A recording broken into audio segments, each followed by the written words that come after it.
તો જૂનાગઢમાં ભક્ત નરસિંહ મહેતાજીની પ્રતિમા ખંડિત થઈ છે, ત્યારે ગિરનાર દરવાજાના સર્કલમાં 43 વર્ષથી મૂકેલી આ પ્રતિમા ખંડિત થઈ ગઈ છે। ત્યારે કોઈ અજાણ્યા શખ્સે આ પ્રતિમાનો હાથ કાપ્યો હોય તેવું લાગી રહ્યું છે।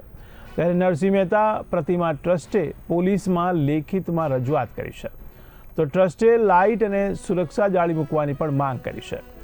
તો પ્રતિમા ખંડિત કરનાર સામે કડક કાર્યવાહી કરવાની પણ માંગ ઉઠી રહી છે। આ મૂર્તિ જૂનાગઢમાં સૌ પ્રથમ વખત મૂકવામાં આવેલી મુરબ્બી વડીલ શ્રી વિવેકાનંદભાઈ નાણાવટીના અધ્યક્ષસ્થાને આ ટ્રસ્ટની રચના કરી અને પૂજ્ય દેવેન્દ્ર વિજયજીએ આ મૂર્તિની પ્રતિષ્ઠા કરેલી અને આ મૂર્તિની આજે કમનસીબ ઘટના બપોરે બની છે અને નરસિંહ મહેતાજીનો હાથ કોઈ આવીને કાપી ગયું છે અને તોડી નાખવામાં આવેલ છે, જેનો હાથ પણ અહીંયા પડેલ છે।